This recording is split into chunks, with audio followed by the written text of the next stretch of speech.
Hello, hi. నా పేరు శ్రీకాంత్. ఇవాళ స్టోరీ ఐడియాస్ జనరేషన్ కోసం ఈ వీడియో చేస్తున్నాను.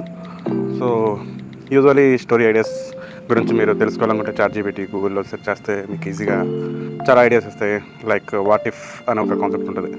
వాట్ ఇఫ్ అంటే ఇప్పుడు ఒక పలానా సిచ్యువేషన్ అలా జరుగుంటే అని అనుకుంటే మీకు చాలా ఐడియాస్ వస్తాయి. లైక్ ఇప్పుడు సడన్గా ఒక ఒక బెంచ్ మీద ఒక ఇద్దరు వ్యక్తులు కలిశారు. ఒకడు పోలీస్ ఆఫీసర్, ఇంకొకరు ఒక పెద్ద క్రిమినల్. ఇద్దరికి ఒకరి గురించి ఒకరు తెలియదు. వాళ్ళు ఎలా కలిసి ఉంటే అదొక స్టోరీ, ఒక ఐడియా. దాంతో మంచి షార్ట్ ఫిల్మ్, ఒక మంచి ఫిల్మ్ కూడా చేసేయచ్చు. చాలా సింపుల్గా ఆలోచిస్తే చాలా క్రియేటివ్ ఐడియాస్ చాలా వస్తాయి. లైక్ ఒక రూమ్లోనే రెండు క్యారెక్టర్స్ని బట్టి ఎట్లాంటి సిచ్యువేషన్స్ మనం క్రియేట్ చేయొచ్చు. వీటి గురించి మీరు చాలా ఐడియాస్ రావచ్చు. బట్ ఒక ఒరిజినల్ ఐడియా మనం క్రియేట్ చేయాలనుకుంటే, ఇప్పుడు ఒక హిట్ ఫిల్మ్ చేద్దామనే ఏదో కంగారులో చాలా ఫిల్మ్స్ చేద్దాం అనుకోవడం వేరు.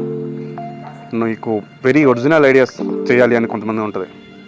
వాళ్ళకి ఒరిజినల్ ఐడియాస్ అంటే రియల్ లైఫ్ ఇన్స్పిరేషన్స్లో ఎక్కువ నీకు దొరుకుతాయి. హానెస్ట్లీ వాళ్ళ రియల్ లైఫ్ ఎందుకు, నీ పర్సనల్ లైఫే తీసుకో. నీ పర్సనల్ లైఫ్లోని చాలా విషయాలు నువ్వు ఫేస్ చేసి ఉంటావు. వాటి నుంచి ఓవర్కమ్ చేసి ఉంటావు. వాటిని ఓవర్కమ్ చేయడానికి నువ్వే స్ట్రగుల్ పొందావు. ఇప్పుడు సింపుల్గా చెప్పిన, నీకు అంత పెద్ద ప్రాబ్లమ్స్ ఏం కాదు. ఒరిజినల్ ఐడియాస్ అంటే నీ డైలీ లైఫ్లో జరిగే చిన్న చిన్న ఇన్సిడెంట్ని నువ్వు ఎలా ఫేస్ చేసి ముందుకెళ్ళావు. ఆ ఆర్క్ ఉంటుంది కదా, ఒక చిన్న ప్రాబ్లం నుంచి నువ్వు దాన్ని ఫేస్ చేసి దాన్ని సక్సెస్ఫుల్ ఫినిష్ చేసావు. ఆ ఆర్కే నీ స్టోరీ, నీ ఒరిజినల్ ఐడియా. నా లైఫ్లో కూడా ఇలాగ ఒక ప్రాబ్లం ఉండేది. నా గ్రోయిన్ ఏరియాలో సమ్ ప్రాబ్లం వచ్చింది. అప్పుడు హెర్నియా సంథింగ్ ఏదో అంటారు. సో ఈ ప్రాబ్లంకి నేను బయట చెప్పడానికి చాలా సిగ్గుపడేవాడిని. ఎవరికి చెప్పాలో అర్థమయ్యేది కాదు. చాలా నాళ్ళు ఒక 2-3 years అట్లానే టైంపాస్ చేసేసాను. ఎవరికి చెప్పాలో అర్థమయ్యేది కాదు. వన్ ఫైన్ డే అది చాలా హెవీ అయిపోయింది. అది ఖచ్చితంగా అది చెప్పాల్సిన టైం వచ్చింది. అది చెప్తే ఎలాగ జనాలు తీసుకుంటారు, ఫ్యామిలీ మెంబర్స్ ఎట్లా రిసీవ్ తీసుకుంటారని ఒక స్ట్రెస్ ఉండేది. దాన్ని ఫేస్ చేసే సిచ్యువేషన్ ఒక రోజు వచ్చింది. అందరూ చాలా నార్మల్గా తీసుకున్నారు. ఎవ్రీ పర్సన్కి లైఫ్లో వచ్చే హెల్త్ ప్రాబ్లం కింద వాళ్ళు తీసుకున్నప్పుడు నేను షాక్ అయ్యాను. కానీ ఇనిషియల్లీ నేను దాని గురించి పడిన భయం, నాలో ఉన్న స్ట్రెస్, అదంతా అది నా పర్సనల్ స్టోరీ. అది నాకు చాలా ఇంపార్టెంట్.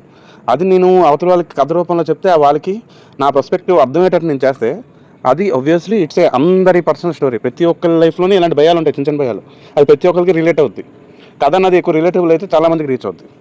సో అది నాకెంత ఇంపార్టెంటో అలాగే నీ రియల్ లైఫ్లో జరిగిన చిన్న చిన్న లైఫ్ ఇన్సిడెంట్లు ఏవైతే ఉంటాయో అది చాలామందికి ఇంపార్టెన్స్ ఉంటుంది. అది చాలామందికి మ్యాటర్స్ చేస్తుంది.